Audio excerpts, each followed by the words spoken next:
Bom, mais uma vez, boa noite para todos vocês.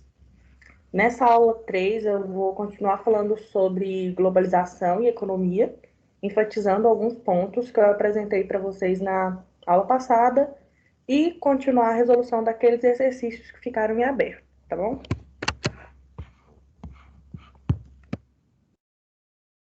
Bom, hoje a gente vai falar separadamente um pouco sobre liberalismo, keynesianismo e neoliberalismo, evidenciando as principais diferenças entre eles, que foi algumas coisas que eu pontuei na aula passada, mas hoje eu vou falar um pouquinho mais.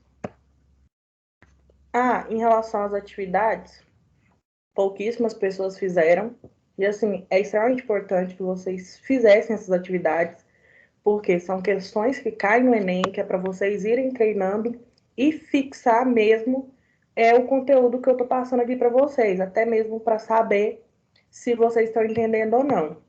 Até mais cedo, assim, quando eu olhei, tinha apenas 35 respostas. E no cursinho tem, tipo, mais de 100 pessoas. Então, a maioria não fez. Aí eu reabri a atividade. Quem tiver interesse, ir lá e fazer. Pode fazer. Essa semana, inclusive, nem vou passar outra atividade. E aí, se tiver dúvida, se quiser vir no privado, conversar sobre essas dúvidas. Até porque quando você faz a atividade, você vai ter sua nota. Assim que você finalizar, e a resolução de todas as questões. E às vezes ficou alguma questão que você fez e não acertou, e as pessoas que fizeram, a média também não foi muito boa. Então, eu vou dar o espaço aqui para vocês tirarem as dúvidas. Então, aproveitem a aula para poder Mas ela participar, pode. visitar. Hum? Oi?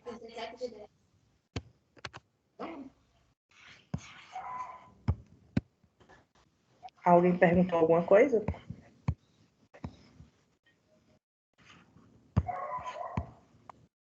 Mas eu acho que uma foi por falta de atenção, uma foi por falta de atenção. Tem algumas palavras que realmente confundem, por isso mesmo que eu estou passando os exercícios, tentando fazer alguns aqui com vocês, porque às vezes é uma frase só, é a falta de atenção na pergunta mesmo, sabe, que faz vocês errarem. E a gente vai conseguir eliminar esses erros treinando. Sim, Andressa, vai poder entregar ainda. Eu reabri porque, assim, vocês não estão sendo avaliados com as atividades. As atividades é para vocês fixarem os conhecimentos e treinarem mesmo a resolver questões. Principalmente na parte de geografia, as questões são muito teóricas e, às vezes, grande. E, às vezes, você pode perder tempo nisso. Então, o objetivo é a gente conseguir resolver questões rápido, de uma forma mais assertiva. Então, quem não fez a atividade e quiser fazer, está aberto lá. E quem fez e tiver com dúvida, pode perguntar durante a aula ou depois no privado, por e-mail, por onde vocês quiserem, tá bom? Então, bora para ver um pouquinho de teoria de novo. Porque eu vi que ficaram alguns pontos em aberto, principalmente pelas questões que foram erradas.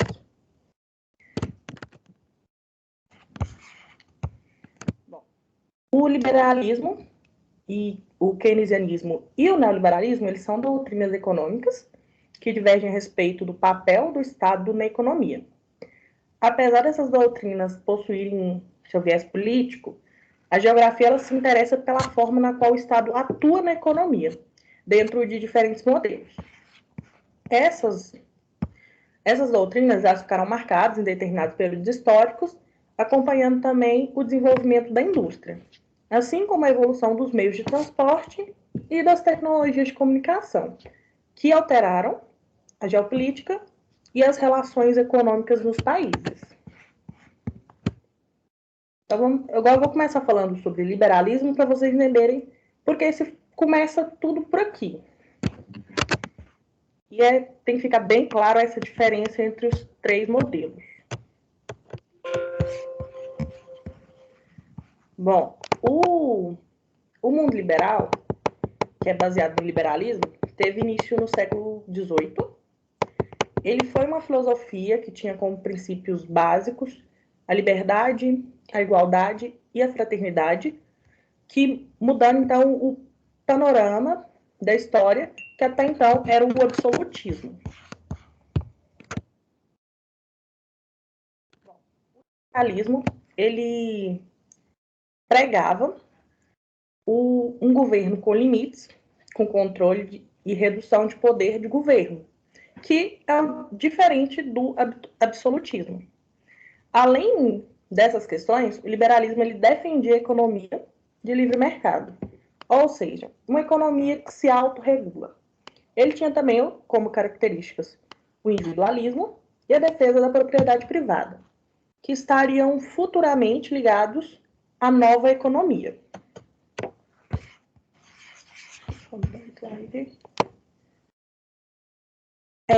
Apesar de ter sido, que eu falei que teve início ali no século XVIII, mas foi no fim do século XVII que John Locke, que era um filósofo inglês, ele iniciou ali com John Locke. Porém, ele só foi difundido com Adam Smith, que fez com que o liberalismo se expandisse e atingisse proporções internacionais. Adam Smith ele ampliou o cunho político e filosófico da teoria. Também para a parte da economia, que foi criado, então, o liberalismo econômico.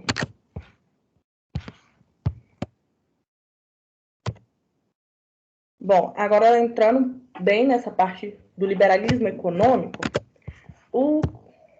ele teve início com a decadência do mercantilismo e com o firmamento do capitalismo. E a partir disso surgiu essa teoria do liberalismo econômico. Essa teoria, ela se baseava na não intervenção de qualquer agente externo à economia, como, por exemplo, a intervenção do Estado, por meio de leis, políticas, ou até mesmo dos reis. Apesar de terem existido teóricos anteriores, Adam Smith é considerado o pai do liberalismo econômico, com a teoria do trabalho livre sem nenhum regulador. Algumas das principais ideias do liberalismo são mão invisível, livre concorrência, lei da oferta e da procura. Eu vou tentar falar aqui um pouquinho de cada um deles para vocês. E vocês me falam se estão entendendo ou não, porque esses 3 conceitos aqui vocês vão ver bastante e são bem importantes. Bom, a mão invisível seria a capacidade de um mercado se autorregular sem a intervenção do Estado a partir dos demais princípios básicos, como a livre concorrência e a lei da oferta e procura.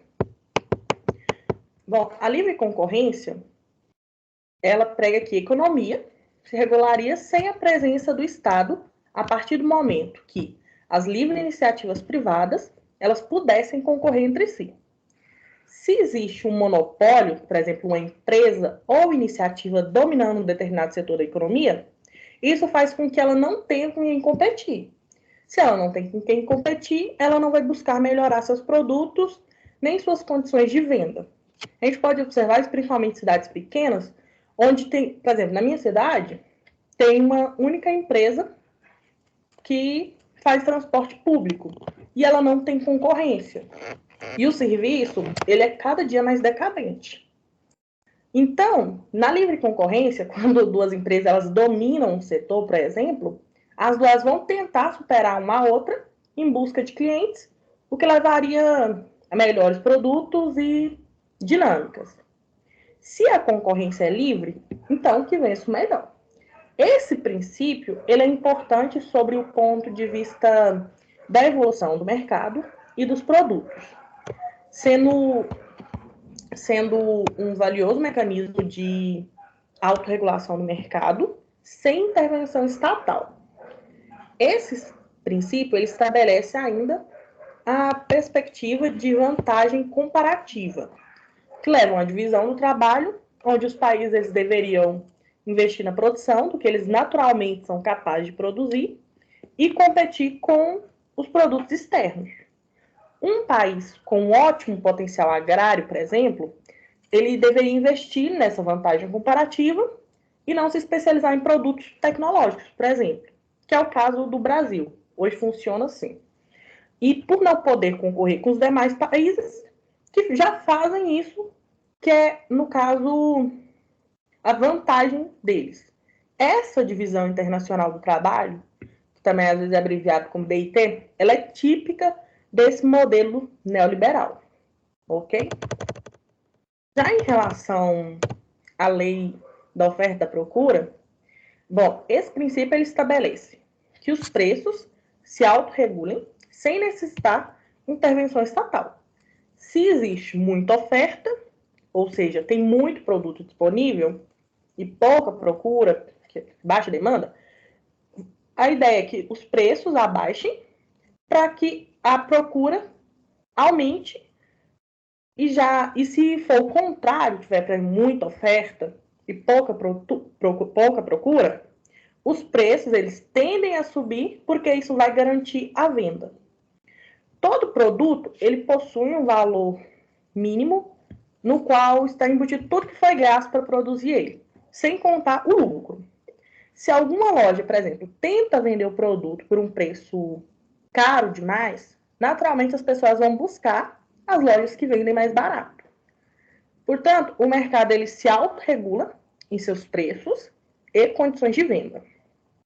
Algumas falhas nesse processo é que nem todas as iniciativas privadas elas possuem as mesmas condições de venda, além de que a formação de cartéis ou de grandes marcas combinando preços para poder vender sem risco. Isso é um caso que acontece muito entre postos de combustível. Isso aí, vocês podem fazer pesquisa de mercado, vocês vão reparar que o preço geralmente desses lugares que tem pouca concorrência é basicamente o mesmo.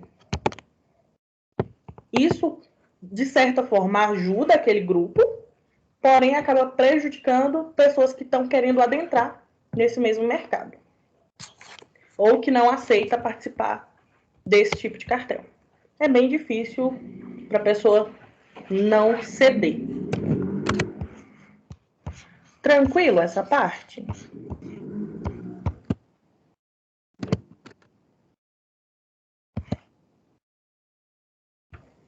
Tranquilo, gente? Sim, não, talvez? Obrigada, Rawane, por responder. Ok.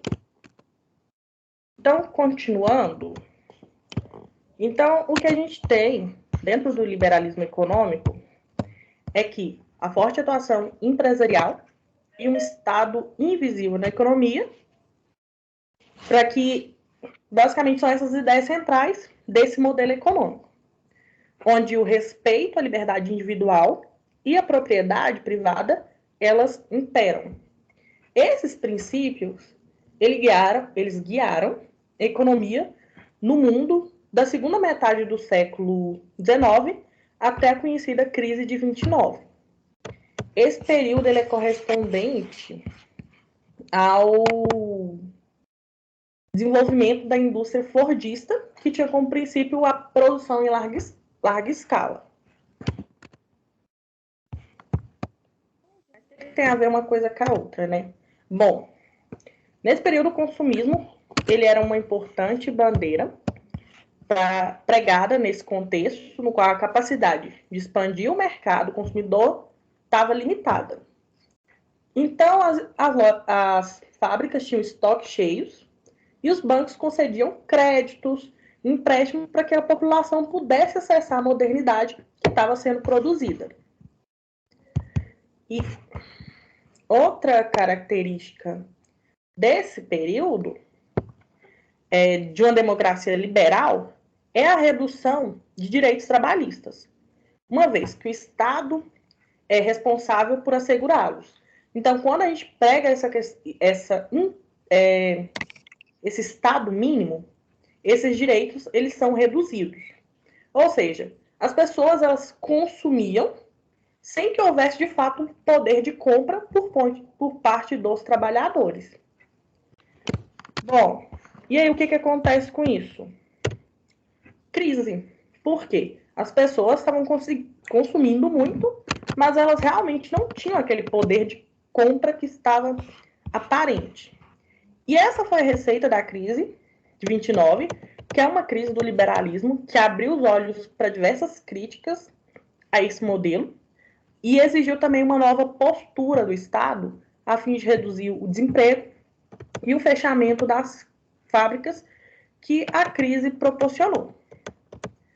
Com a crise de 29, entrou em vigor um novo modelo econômico, que é o conhecido como keynesianismo. O cientista econômico John Maynard Keynes, ele já vinha apontando para a possibilidade de uma crise econômica por causa da não interferência do Estado na economia. E ele defendia que o Estado ele deveria ser atuante, ou seja, forte na economia, para ajudar o capitalismo nos momentos de crises que são naturais desse sistema. Bom, após a crise do liberalismo, Keynes, ele já apontava para o seu esgotamento, ele passa a ter um papel importante. Ele passou a ser um grande referencial na economia.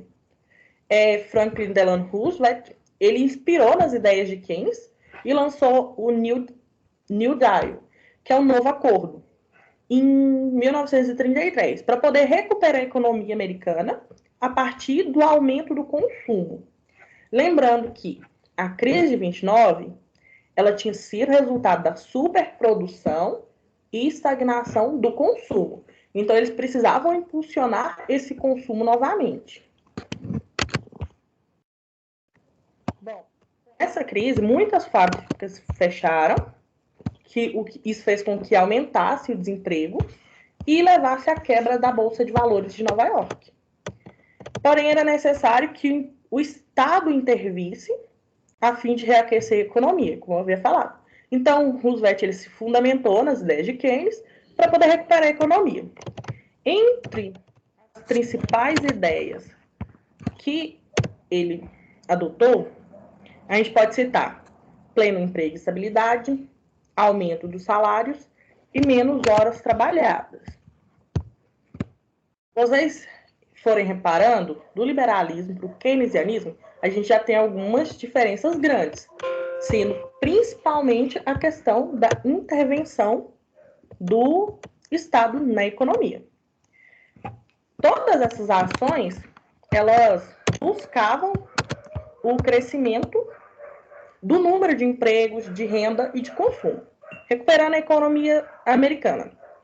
Esse Estado forte na economia, ele ficou conhecido como Estado keynesiano ou Estado de bem-estar social. Nos Estados Unidos, ele foi responsável por consolidar o American Way of Life, que é o estilo de vida americano, que muitas pessoas buscam até hoje, isso garantiu o auge do Fordismo nos anos 50. Na Europa, esse modelo está associado a diversos ganhos sociais pela população daquele continente. Então, de modo geral, um Estado forte e responsável por garantir os direitos e por realizar grandes obras, criando planos para distribuição industrial, permaneceu como modelo econômico imperante até o fim da Guerra Fria. Diversos sistemas políticos surgiram dessa lógica, e ao longo da Guerra Fria, tínhamos o mundo dividido em dois polos de poder, como eu havia falado na aula anterior. Bom, a corrida por desenvolvimento, ela gerou novidades nas tecnologias de comunicação e transporte, de modo que as relações geopolíticas elas tendiam para um momento de maior abertura dos mercados. O toyotismo ele aparece como um modelo flexível e tecnológico, correspondendo a esse momento. Além disso, no final da guerra, muitos estados eles estavam profundamente endividados.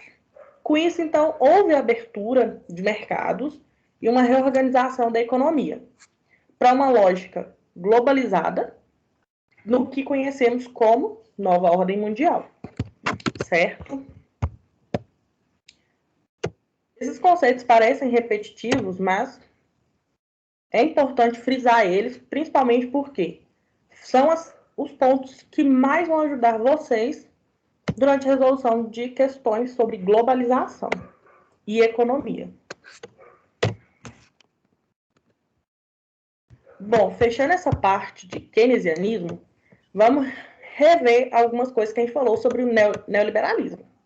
Como eu havia falado na aula passada, durante a década de 80, o modelo de crescimento adotado pela União Soviética, ele se esgotou, já estava próximo do fim, e com o fim da Guerra Fria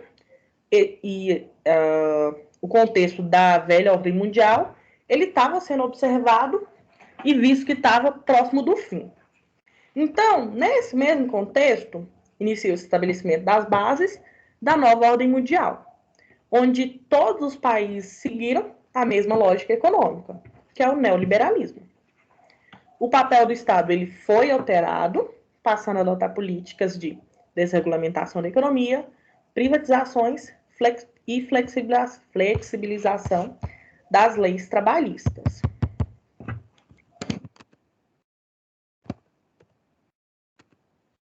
Então, essas são as principais características do neoliberalismo, que pode ser definido como um modelo no qual o controle da economia ele é empresarial e o Estado é mínimo.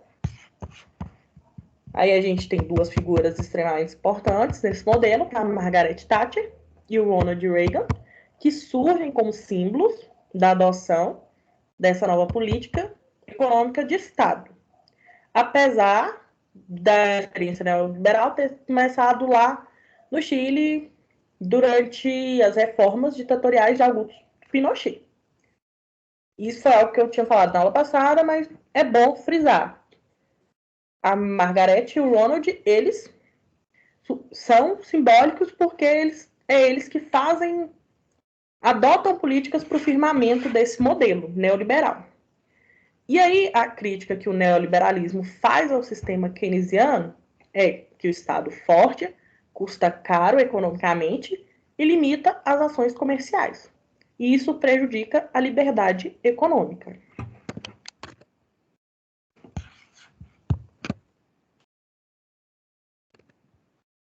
Outro ponto importante é que, além dessa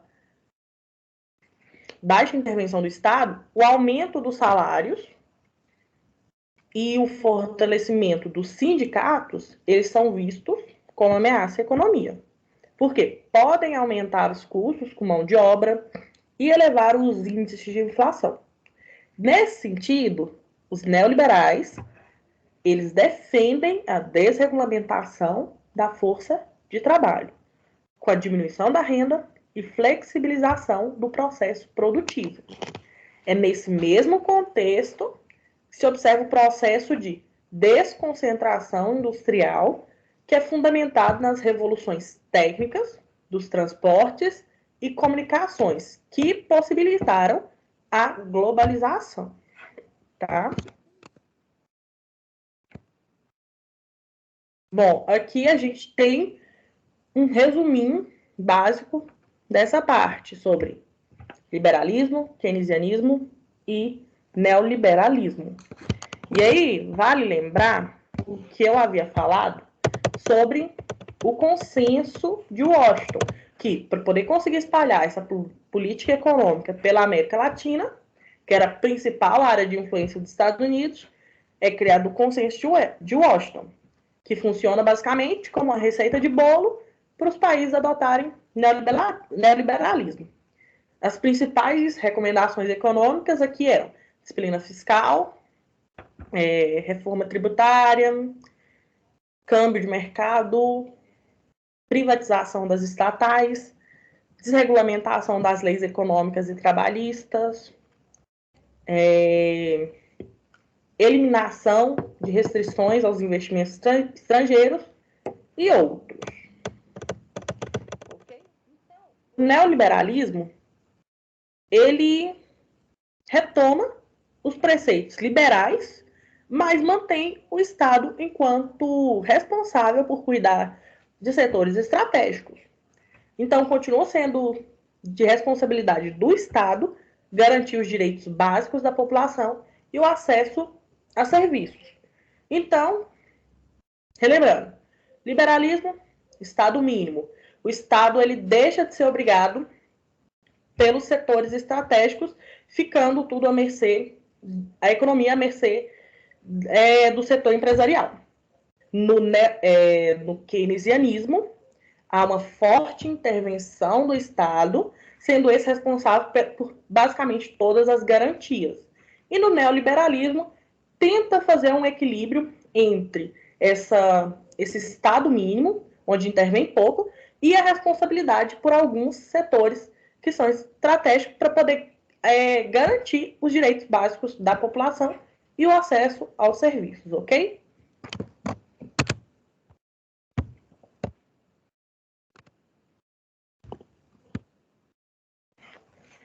Olha, a gente não tem um modelo específico. Por exemplo, durante o governo Lula, a gente tinha algumas políticas que são mais voltadas para o socialismo, porém, tinha muitas políticas que eram liberais. Apesar da política que ele defende, o que era aplicado tinha muitas ideias liberais. Já no governo atual, a gente tende para um liberalismo, porém ainda tem a intervenção forte do Estado, que é mais próximo do keynesianismo. Então, não tem é um modelo misto, que, como eu falei, esses modelos, eles têm sim um lado político, então depende muito dos interesses da população, não da população, mais empresariais do que populacional, certo? Então, a gente está meio que num processo de transição aí entre esses modelos.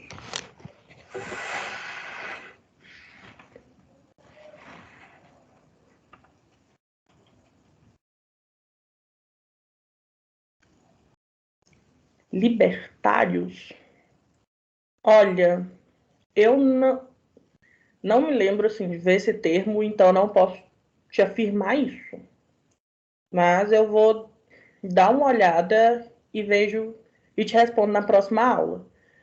Se eles realmente podiam ser chamados libertários, porque a crise de 29, tipo assim, o liberalismo ele imperava, mas eu não sei se eles eram libertários. Eu te respondo com mais propriedade disso na próxima aula, ok? Mais alguma dúvida? Eu queria que vocês participassem mais da aula, tirassem as dúvidas enquanto a gente estiver na aula, para aproveitar o espaço, porque não adianta eu ficar aqui falando sozinha, até porque quem precisa entender esses conhecimentos são vocês. E dá para ver, assim, pelas respostas na atividade que não está ficando tão claro. E aí, eu queria que vocês conversassem mais comigo, até para a gente poder adaptar melhor a forma que as coisas estão sendo feitas aqui. Tá bom. Se ninguém quer aproveitar o espaço para perguntar, eu vou passar para a parte de resolução de questões. Eu me lembro da gente ter parado na questão... Ok. Já. A gente tinha parado na questão 7, se eu não me engano. Vocês podem confirmar isso? Érica. Não é Érica, não, Andressa. A questão do consenso de Washington. É simplesmente, tipo assim, ó, os Estados Unidos, ele precisava que essa ideia do neoliberalismo fosse difundida entre outros países, até mesmo para melhorar as relações comerciais que ele tinha. Só que para poder adotar o modelo que ele queria, os outros países também tinham que adotar algumas medidas para que isso funcionasse. Então, eles basicamente foram lá, se reuniram e colocaram assim, ó, esses aqui são os pontos importantes que os países devem seguir para a gente poder conseguir difundir isso dentre eles. Então, eles foram lá, criaram uma receitinha de bolo, falando, ó, você tem que seguir isso, isso e isso, e colocaram quais eram os principais pontos. E aí, os principais pontos são aqueles lá que eu citei, sobre a redução dos gastos públicos, reforma tributária, disciplina fiscal, a regulação dos juros de mercado, câmbio de mercado, ter uma maior abertura comercial, tentar eliminar as restrições, para investimento estrangeiro, ter a privatização das estatais. Aí entra também a questão do que é feito hoje no Brasil, que está o tempo todo tentando privatizar estatais. O Brasil hoje tem muitas estatais e então tem assim uma discussão muito grande em torno disso. Se vale a pena privatizar ou não e até onde o Estado tem que ter, garantir os direitos da população através de estatais, por exemplo, como acesso à água potável. Será que se tiver a privatização de uma estatal, ou se o governo o Estado quem regula isso, qual das opções vai ser melhor? Por isso que eu falei na resposta anterior que o Brasil hoje ele não tem um modelo exato, ele está em processo de transição. Mas, retomando a sua pergunta, o consenso é basicamente isso.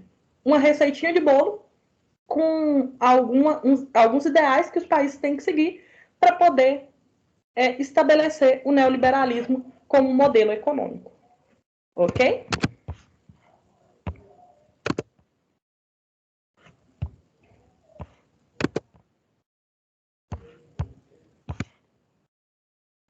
Tá bom.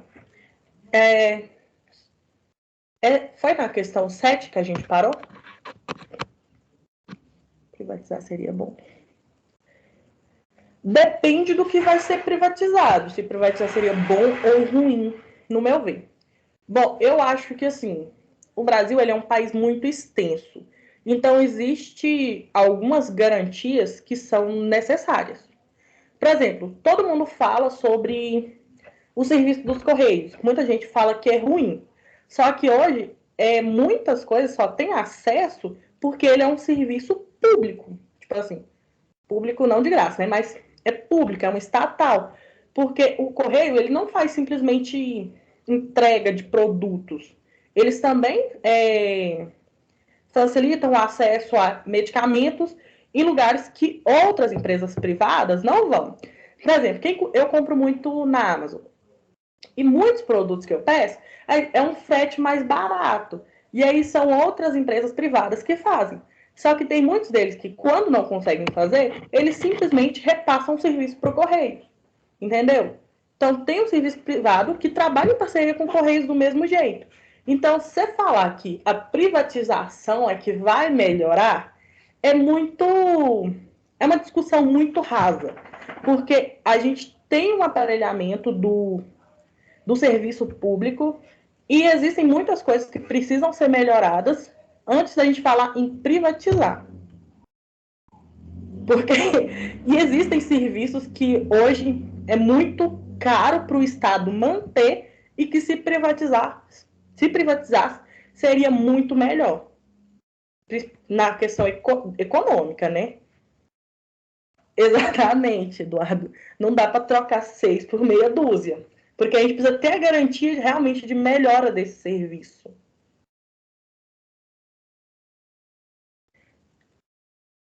Ó, Érica, a parte de liberalismo e neoliberalismo. Neoliberalismo pega as ideias do liberalismo, as mesmas ideias, porém ele aceita que o Estado intervenha de certa forma para poder garantir alguns direitos e acesso a serviços.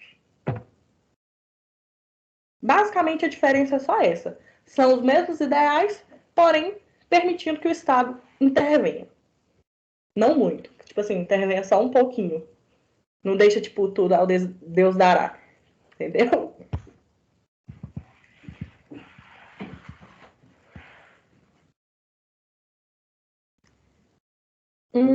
É uma revisão do liberalismo. Porque quando estava ali em vigor o sistema o modelo econômico de liberalismo, houve a crise, então eles viram que aí houveram muitas críticas e aí eles viram que tinha algumas coisas assim, que não estava dando certo, que não dava para deixar o Estado sem intervenção nenhuma, porque na crise, inclusive tem uma questão que vai cair isso, na crise de 29, eles viram que, tipo assim, porra, tem alguma coisa falhando aqui e quando o Estado não intervém de forma nenhuma, os prejuízos podem ser grandes. Então, aí eles começaram a rever essa questão e não é bem uma fusão com o keynesianismo. E aí eles começam a ter a ideia de que o Estado ele precisa de uma intervenção mínima, porque ele tem que garantir direitos à população. Bom, keynesianismo, Estado forte. Liberalismo, neoliberalismo, Estado mínimo. Keynesianismo pensa assim, ó, a preocupação com garantias sociais. Já o neoliberalismo é garantia de autorregulação do mercado. Então, quando você vê questões que está associando a projeto social, estabilidade estabilidade de emprego, leis trabalhistas, garantia de leis trabalhistas, é keynesianismo. Se você vê flexibilização desses direitos que a gente considera básico, liberalismo ou neoliberalismo. Mas, geralmente, aí se tiver alguma intervenção do Estado, neoliberalismo. Se não tiver nenhuma intervenção do Estado, liberalismo. Ok?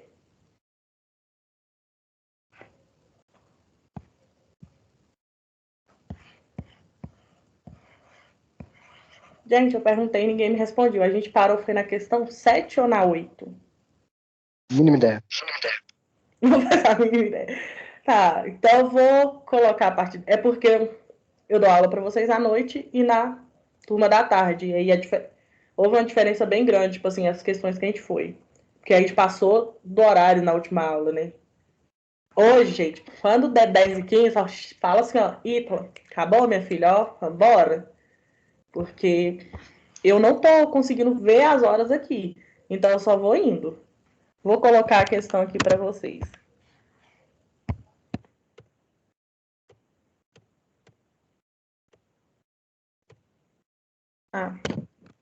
Eu vou.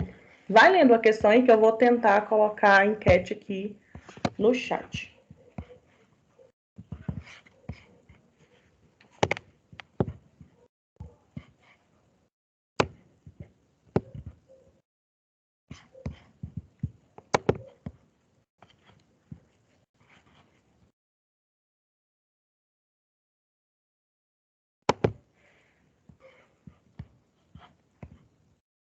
Sim, eu coloco os slides. Eu só estou esperando finalizar tipo, a aula da turma da noite para colocar. Porque se eu colocar logo depois que eu finalizo a da tarde, aí vocês acabam tendo acesso antes de eu explicar. Mas o slide da primeira e da segunda aula já está lá.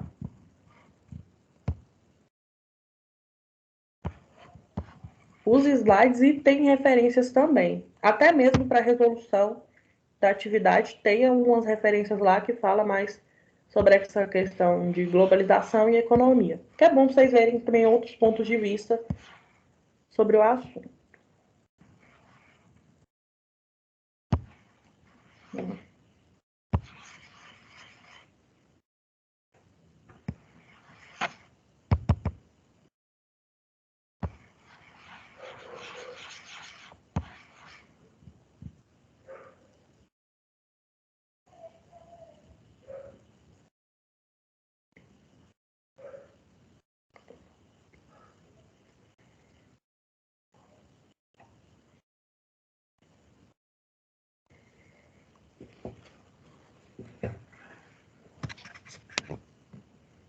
Só tô esperando o formulário carregar, gente. Paciência que vai dar certo.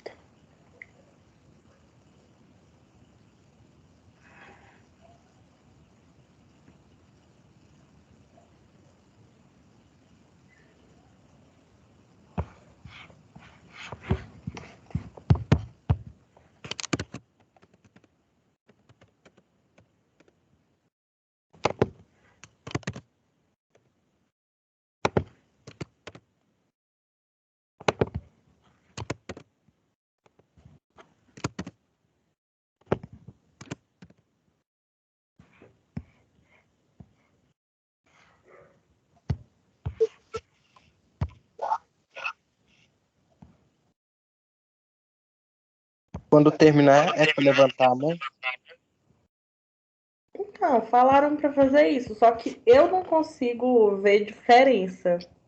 Eu só quero ver se vocês vão interagindo comigo aí para me saber mais ou menos o entendimento que vocês estão tendo.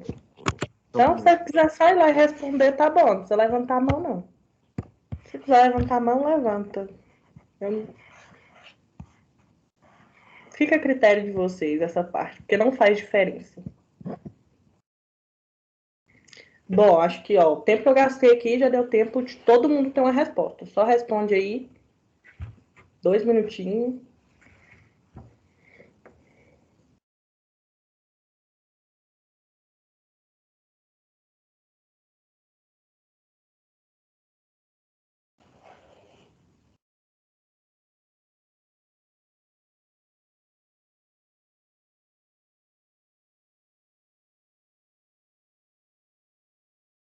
Não sejam Maria, vai com as outras. Deem o que, coloquem a resposta que vocês realmente acham que é.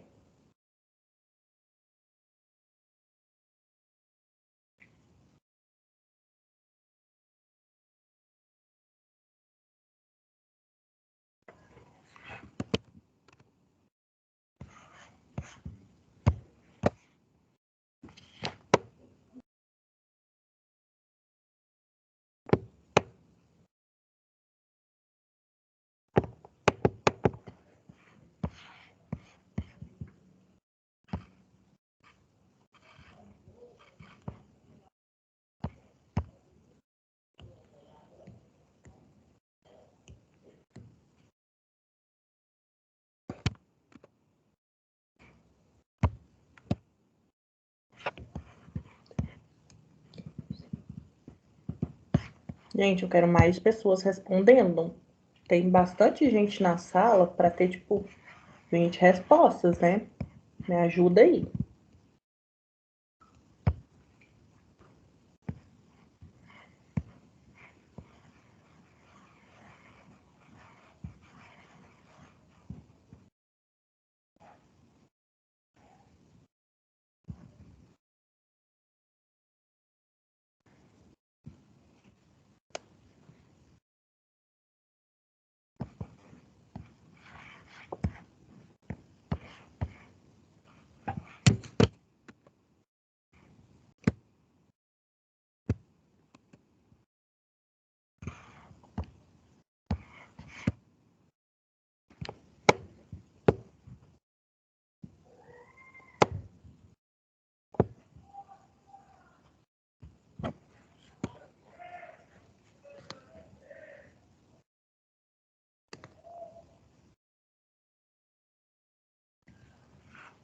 Quanto mais rápido vocês responderem, mais rápido a gente pode passar para a discussão.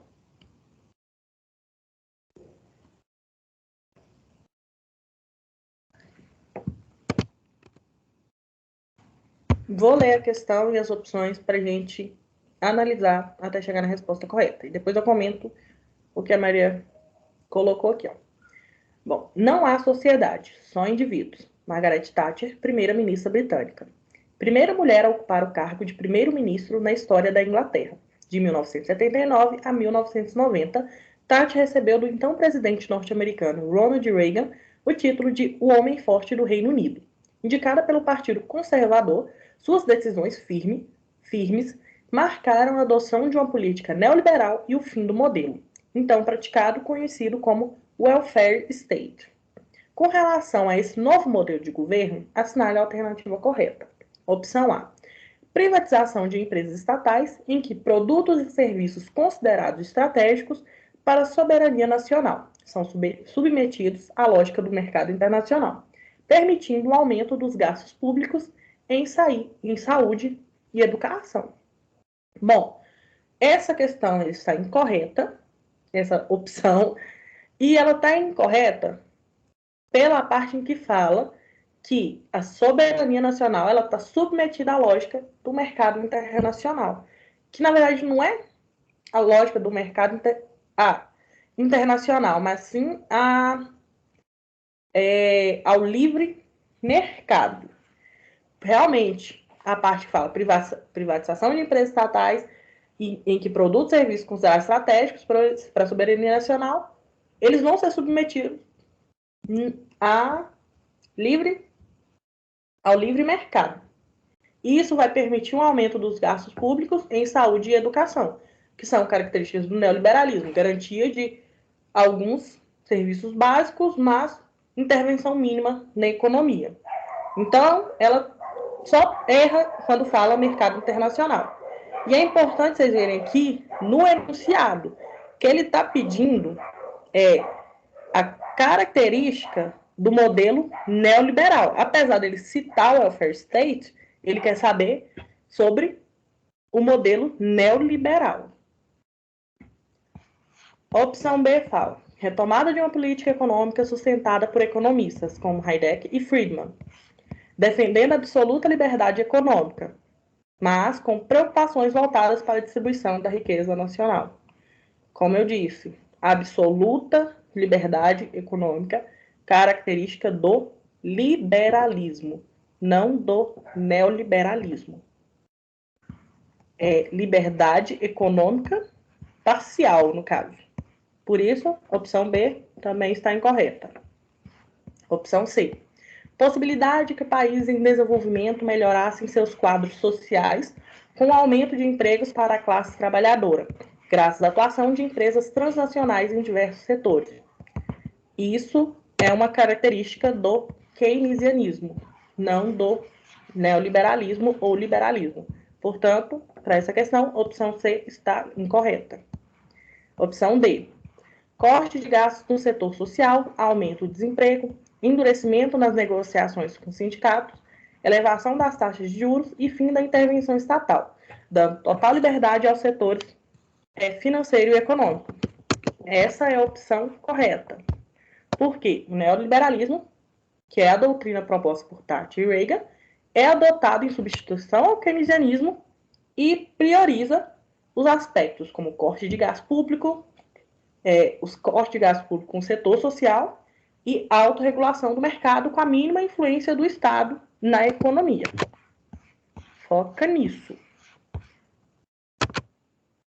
E na letra E, diz que a nova diretriz do governo adotada por Thatcher na Inglaterra não foi implementada pelos líderes de outras nações, que criticavam as desigualdades geradas pela adoção desse modelo econômico. Sim, houve bastante crítica social por causa desse modelo, mas foi adotado por outros países, sim. Tanto que tem a criação do consenso de Washington, para poder expandir o neoliberalismo para outros países. Ok? Essa questão? Entenderam? Porque a maioria aqui tinha colocado a opção A. Mas há um detalhezinho que faz ela estar errada.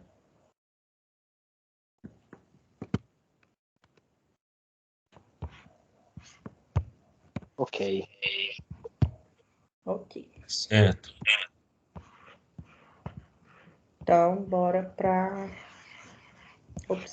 a questão 9. Vai lendo aí, que eu vou botar a enquete lá. Depois eu volto e leio.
Responde no chat mesmo que a minha página está travada aqui. Então, eu vou ler a questão para vocês. Acredito que já deu tempo todo mundo ler e eu vou começar a ler. 9. Dentre os cenários desenhados para o mundo, a partir da aceleração do processo de globalização, destaca-se a ideia da superação do Estado-nação como principal unidade política e econômica de estruturação do espaço mundial. Como justificativa para a construção desse cenário, podem se destacar, entre outras, opção A, o crescimento de instituições políticas e econômicas supranacionais, como a Organização Mundial de Comércio, e a relativa autonomia dos circuitos financeiros em escala mundial, caracterizada pela livre circulação de capitais. Opção B, o aumento das migrações interregionais, facilitada pela abertura das fronteiras entre os países e o crescente intercâmbio cultural entre os povos, possibilitado pela expansão dos meios de comunicação em todo o mundo. Opção C, o aparecimento de organizações baseadas no princípio do desenvolvimento sustentável, como as ONGs, e a aceitação de grupos étnicos como entidades políticas e econômicas soberanas, a exemplo dos curdos na Turquia. Opção D, a diminuição dos conflitos separatistas, como os ocorridos nos Balcãs, e o crescente reconhecimento da ONU como fórum privilegiado para a solução de conflitos políticos e econômicos locais e regionais. Opção E, a mundialização dos hábitos de consumo e comportamento, disseminados pelos meios de comunicação, e o crescente desinteresse das novas gerações pelas questões de política interna e externa de seus países. Observação. Ele quer saber qual que é a justificativa para a mudança do Estado como principal unidade política e econômica. Foca nisso. Qual opção vocês acham que está correta? Responde no chat mesmo, porque eu não botei enquete não, porque travou aqui.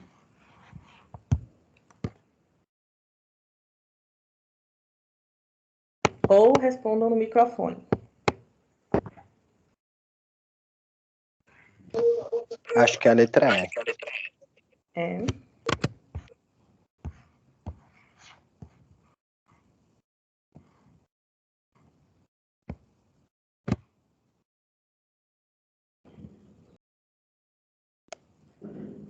Ué. Sim, essa é uma questão que gerou bastante dúvida hoje. Então, se vocês quiserem comentar as questões que vocês estão em dúvida, ou por que que acha que uma determinada está certa, fiquem à vontade. Porque às vezes a sua linha de raciocínio está certo, ou não, né? Expor ajuda a esclarecer.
Bom,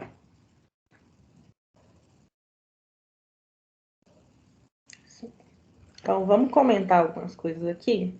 Sempre que vocês verem questões assim, tentem fazer a pergunta reversa. Porque aqui ele quer saber sobre as mudanças na política e economia, a mudança do papel do Estado na política e na economia.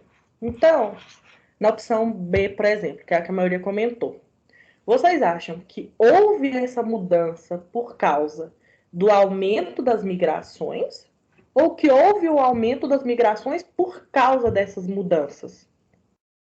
Porque o aumento das migrações, ele é em decorrência do processo de globalização, mas não significa que o Estado mudou porque as pessoas passaram a migrar mais. Não é a opção B.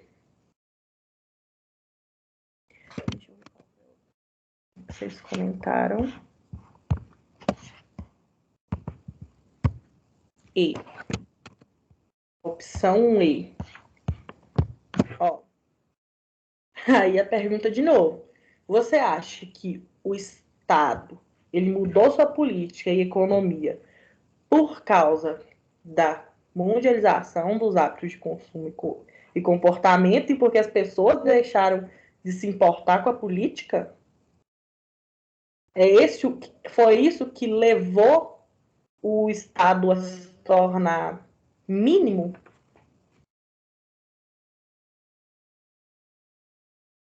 Ou foi essa linha de raciocínio que vocês seguiram? Algo parecido com isso?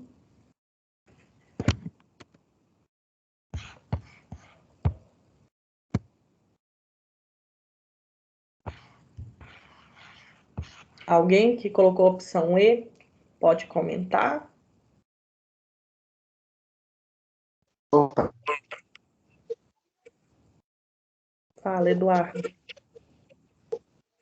eu marquei aí porque eu achei que foi essa mudança nos hábitos mundiais de consumo que mudou a ação do Estado. Essa foi a minha concepção.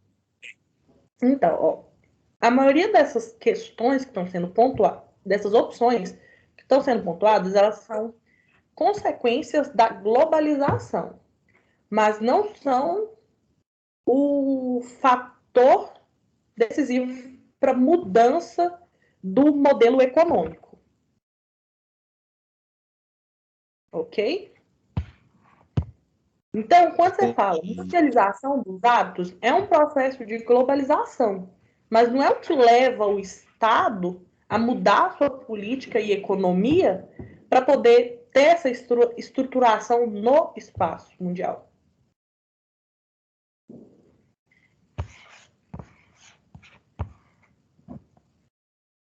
Então, não é a letra B e não é a letra I. E a C e a D são as opções que vocês deveriam eliminar primeiro.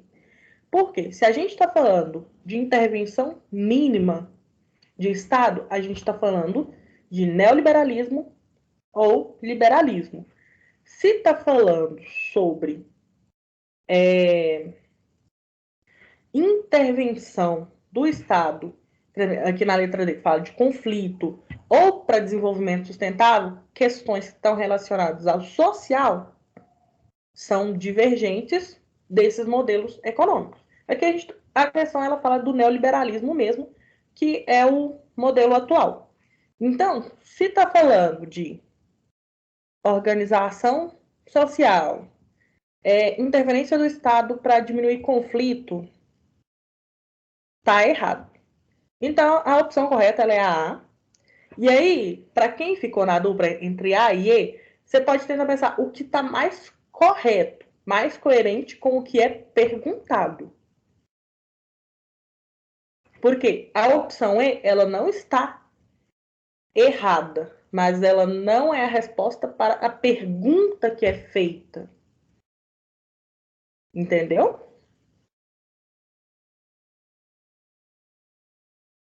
Entendi. Então, questão 9. O que se destaca para a ideia de superação do Estado, nação como principal unidade política e econômica é o crescimento de instituições políticas e econômicas supranacionais, como a Organização Mundial do Comércio e a relativa autonomia dos circuitos financeiros em escala mundial, caracterizada pela livre circulação de capitais. Por quê? Com o processo de globalização, as barreiras e fronteiras físicas dos países, elas se tornam quase que exclusivamente para poder conter ou organizar a circulação populacional, e o capitalismo financeiro, ele passa a se destacar nesse cenário e implica uma livre circulação de capital e investimento. Por isso que tem a atuação de organismos multilaterais como a Organização Mundial do Comércio. Ok? E lembrando, a gente está falando de economia. Então, e a gente está vendo aqui do ponto de vista geográfico. E essa parte de hábito de consumo e comportamento está mais relacionada ao ponto de vista histórico. Tá bom?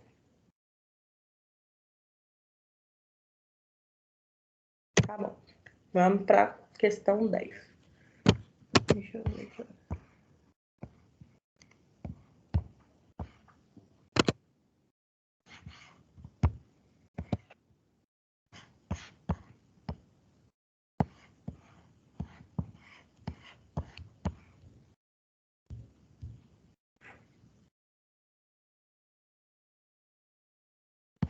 Itra, não sei se todo mundo às vezes gosta, mas coloca no enunciado primeiro, para a gente saber o que a gente tem que saber para ler o texto, fica mais fácil.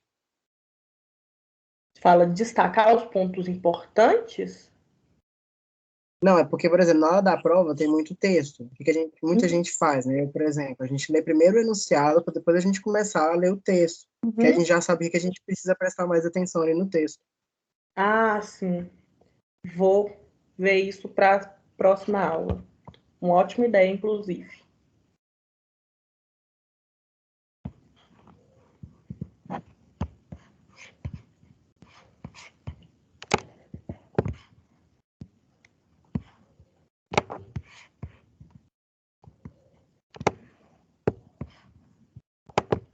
Realmente, se souber os pontos-chave, você vai ganhar bastante tempo e vai te direcionar para o caminho certo.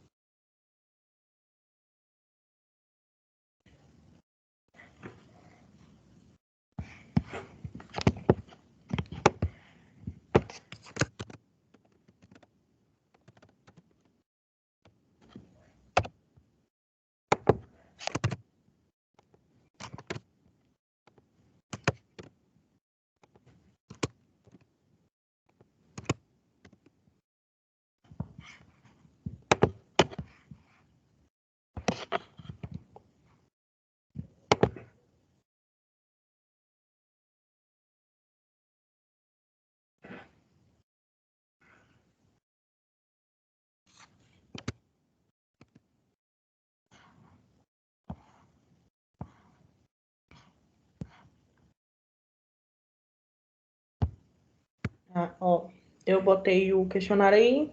Esse aqui é um textão gigante, depois que eu deixei um pouco mais de tempo. Então, eu vou passar para as opções. Na verdade, eu vou ler o texto primeiro antes de passar, para não voltar aqui. Analise o texto a seguir. Há um modo de pensar a superação da crise a partir da teoria keynesiana, mediante o aumento dos gastos sociais, socializando os custos da reprodução social numa linha oposta à neoliberal, de privatização de tais custos em termos de previdência e de educação. A socialização de tais custos me parece um bom caminho inicial. A outra peça da teoria keynesiana é o investimento em infraestrutura. Os chineses perderam 30 milhões de empregos entre 2008 e 2009, por conta do colapso das indústrias de exportação. Em 2009, eles tiveram uma perda líquida de só 3 milhões de empregos, o que significa dizer que eles criaram 27 milhões de empregos em cerca de 9 meses.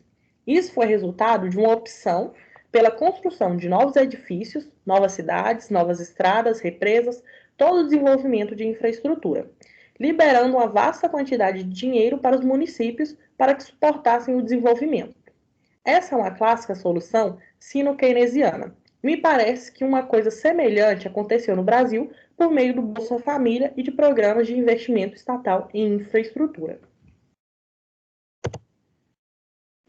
O autor cita a teoria keynesiana e sua linha oposta, o neoliberalismo.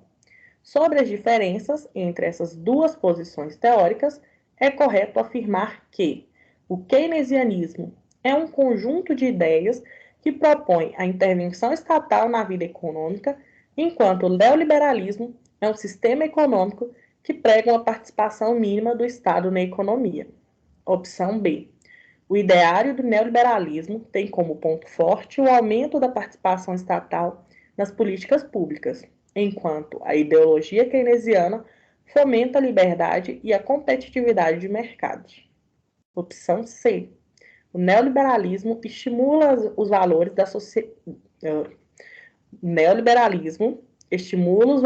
da solidariedade social conduzida pelo Estado máximo, enquanto o keynesianismo faz a defesa de um mercado forte em que a iniciativa privada deve intervir como promotora de privatizações. Opção D. O ideário do keynesianismo defende um mercado autorregulador no qual o indivíduo tem mais importância que o Estado, enquanto o neoliberalismo argumenta que quanto maior for a participação do Estado na economia, mais a sociedade pode se desenvolver, buscando bem-estar social. Opção E. O poder da publicidade na sociedade de consumo para satisfazer a população é um grande aliado da política keynesiana, enquanto as ideias neoliberais não são favoráveis às soluções de mercado, opondo-se ao corporativismo empresarial. Qual opção vocês acham que é correta?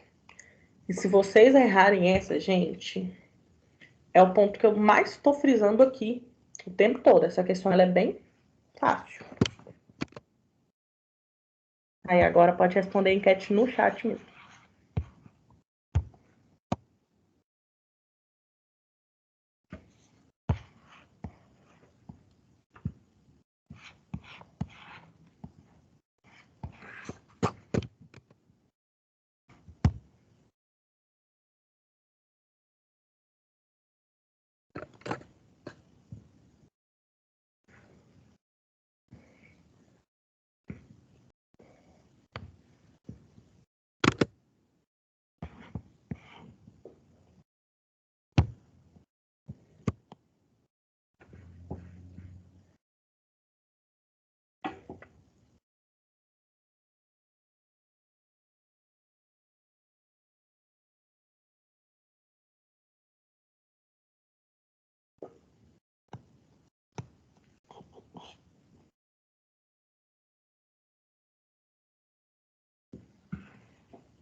Bora responder, gente.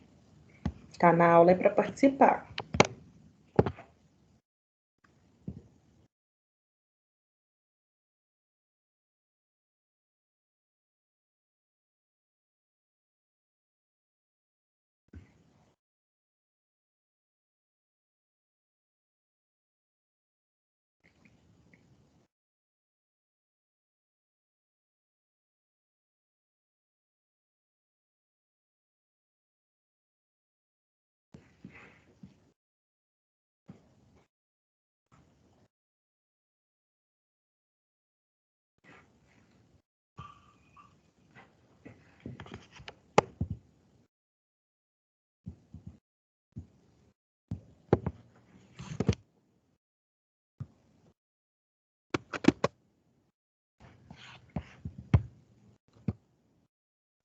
Bom, bora lá. Essa questão, como eu disse, é muito fácil.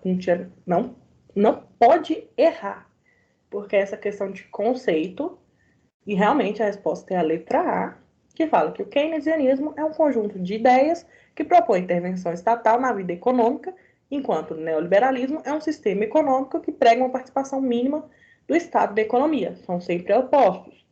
Se está falando sobre aumento da participação estatal na política pública, característica do keynesianismo, não do neoliberalismo. Estimular valores da solidariedade social, característica do keynesianismo, não é liberalismo. E Keynes faz a defesa de um mercado forte que a iniciativa privada deve intervir como promotora de privatizações, que na verdade está falando o contrário do que o keynesianismo faz. Ele faz a defesa de um mercado, de um Estado forte, não do mercado. Quem promove mercado forte é o neoliberalismo. Keynesianismo promove Estado forte e neoliberalismo, mercado forte. Mercado autorregulador, característica do neoliberalismo. No keynesianismo, o indivíduo ele não tem mais importância que o Estado. É simplesmente no neoliberalismo que o indivíduo vai ser mais importante. E o poder da publicidade na sociedade de consumo para satisfazer a população é um grande aliado da política keynesiana. Na verdade, isso é característica do neoliberalismo, que isso é uma coisa que advém da globalização, questão da publicidade. E as ideias neoliberais são, sim, favoráveis às soluções do mercado e não se opõem ao corporativismo empresarial. Na verdade, se alinha ao corporativismo empresarial, ok? Bom, as questões que eu separei nessa parte de globalização são apenas essas. Eu trouxe 10 questões, que todas essas questões, elas são de vestibulares. Qualquer questão que eu trazer aqui, vocês vão encontrar com facilidade no Google. Então, se ficou alguma... E a resposta, inclusive, comentada. Então, se teve alguma questão aqui que você ainda ficou na dúvida, que a explicação para você não se encaixou bem, joga no Google, que você vai achar com facilidade essa resposta. E eu vou continuar trazendo questões assim, de vestibular, para a gente poder ir treinando e comentando durante a aula, porque eu acredito que está dando mais resultado explicar a teoria, pontuando algumas coisas nas questões, do que só ficar fazendo resumo. Todo jeito vai ter um resumo para a gente entender mais ou menos, tá bom? Como na aula passada a gente passou do horário e conseguiu adiantar algumas coisas, hoje a aula vai terminar um pouquinho mais cedo. E a gente ainda tem uns minutinhos, então, se vocês quiserem comentar alguma coisa, fiquem à vontade. O resumo é bom para vocês lembrarem, principalmente para quem saiu do ensino médio há mais tempo. Então, antes de fazer a questão, você tem aquele assunto mais fresco na mente. Porém, a gente precisa treinar bastante questão, porque a prova são questões, né? Então, vocês têm que acostumar com isso. E acredito que na próxima aula, que a gente fecha esse mês, aí eu trago o formulário do feedback para vocês responderem. Quem não tiver dúvida e quiser sair, fique à vontade. Obrigada a você, Eduardo. Até semana que vem. E os slides vão estar lá no Classroom. E quem não fez a atividade e quiser fazer, pode ir lá e fazer também. É isso. Obrigada a você. Até mais, Érica. Boa noite, Christian. Bom, eu nem sei se esse nome de vocês mesmo que tá na conta, mas é o que eu vou falar. Obrigada. Você, Amanda, boa noite. Ana Luísa, Bia. Deixa eu parar de gravar.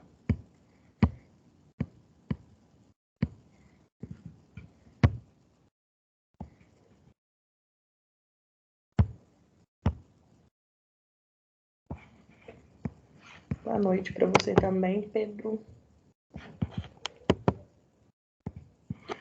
Lívia, boa noite, boa noite.